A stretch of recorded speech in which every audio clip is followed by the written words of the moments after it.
Dan semuanya kemudian dikulik satu persatu, termasuk juga oleh Snoop Horgronya yang diturunkan di Indonesia pada awal abad ke-19. Dia juga salah satu yang memberi masukan, yang kemudian mendatangkan imigran-imigran dari Yaman untuk diterjunkan ke Indonesia sebagai alat bandul politiknya kelompok-kelompok negara kolonial ketika itu.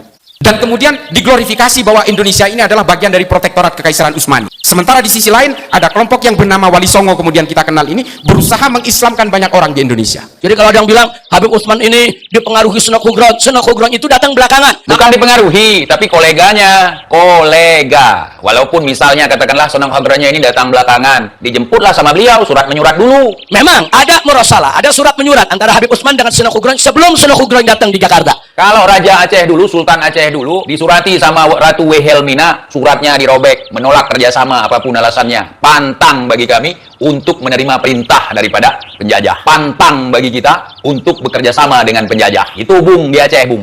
Di sisi lain, orang-orang kolonial mendeploy, mengerahkan berbagai kelompok misionaris sama seperti yang diterjunkan di India, yang kemudian menciptakan berbagai kelompok enklav-enklav perbedaan agama di India, yang dilakukan oleh East India Company, dan di Indonesia dilakukan oleh VOC. Sama polanya. Habib Utsman selama menjabat jadi mufti tidak pernah terima gaji dari Belanda. Nah kemudian, saudara, begitu Sunan Kudron datang, saudara, Sunan Kudron ini yang mengusulkan kepada Belanda untuk menggaji Habib Utsman.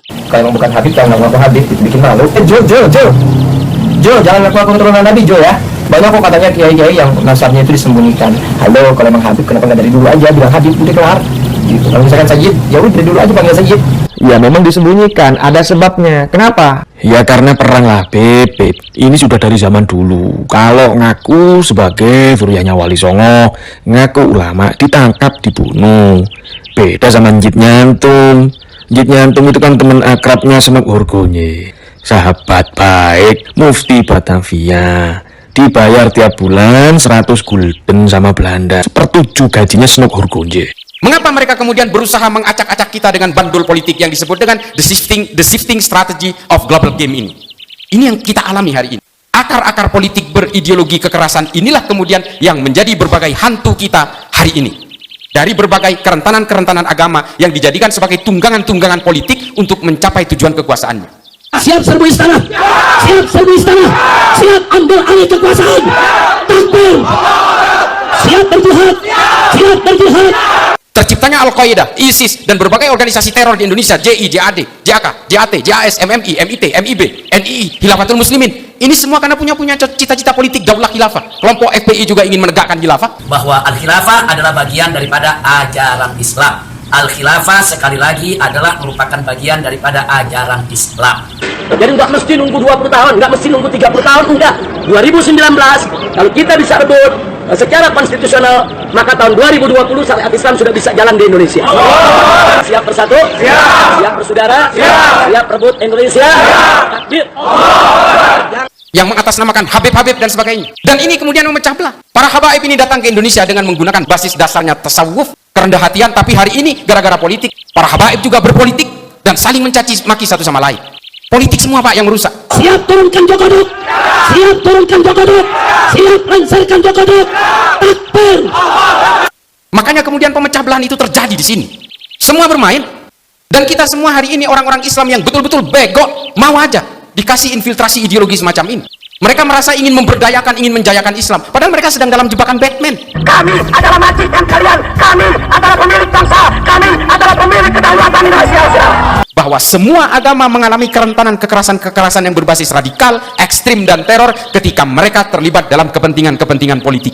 Pertentangan-pertentangan politik ini kemudian membuat orang-orang Eropa, kolonial Eropa, membuat satu kesimpulan bahwa semua kelompok agama ini harus dijadikan mesin-mesin politik sebagai alat untuk menghegemoni negara-negara jajahan. Lalu diutuslah 25 orang Eropa untuk berpura-pura menjadi Islam, berpura-pura menjadi Hindu, berpura-pura menjadi Buddha, untuk ingin tahu apa kelemahan Hindu, kelemahan Buddha, dan kelemahan Islam. Mulai kapan ngaku ahli sunnah wal jamaah ngajarkan benci sama habaib? Mulai kapan?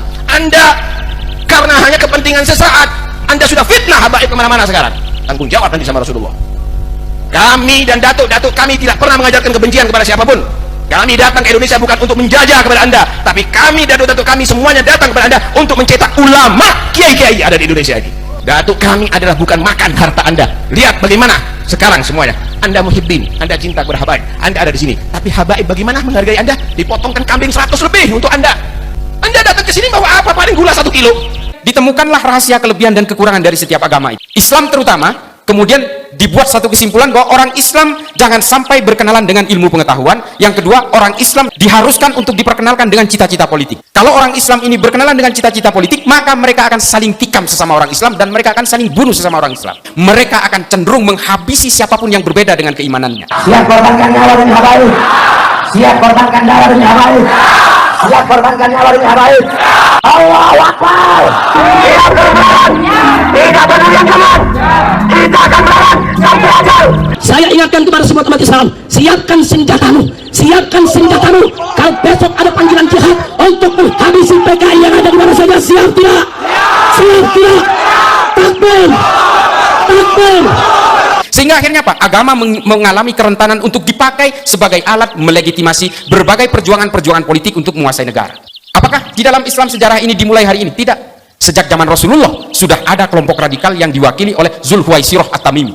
Berasal dari mana? Dari Najd. Dialah yang pertama kali marah kepada Nabi karena dianggap Nabi tidak adil ketika membagi ghanimah, harta rampasan perang. Lalu kemudian Nabi mengeluarkan perkataan, kelompok ini yang nanti kelak, kelompok ini akan seperti anak panah yang lepas dari busurnya, yang menjadi liar dan sulit dikontrol orang lain. Ketika dia membaca Al-Quran, dia hanya sampai tenggorokannya aja, tidak sampai kepada hatinya. Maka kalian para pejabat, kalian para pemerintah, cukup sudah kalian tindas kami, cukup sudah kalian tipu kami, cukup kalian bikin kami sengsara dengan berbagai macam hal dan perkara-perkara. Cukup sudah, jangan sampai kami mulai bertindak, jangan sampai kami mulai berdiri, jangan sampai kami mulai bangun. Kalau sudah hilang kepercayaan kami sebagai rakyat kepada kalian para pejabat, maka jangan salahkan kami kalau kami gulingkan kalian dari kursi-kursi pemerintahan sampai sekarang. Saya mau tanya, Aswaja siap bersatu tidak? Aswaja siap bersatu tidak? Siap habisi aliran sesat? Siap habisi PKI? Siap habisi Kristen radikal? Takbir! Kelompok ini kemudian membesar, diteruskan oleh Amir bin Bakir At-Tamimi, kemudian diteruskan oleh Abdurrahman bin Muljam At-Tamimi. Inilah kelompok yang disebut dengan kelompok Khawarij. Mereka akan menjadi kerikil dalam sepatu setiap kekuasaan siapapun. Dia tidak akan berhenti sampai dia sendiri yang berkuasa. Tapi memang Tuhan tidak pernah memberi izin dia untuk berkuasa sampai hari ini. Kalau kemudian kelompok-kelompok sayap kanan, ekstrim kanan seperti ini tidak pernah berkuasa dan tidak pernah menang pilpres di Indonesia, berarti Tuhan masih menyayangi bangsa ini.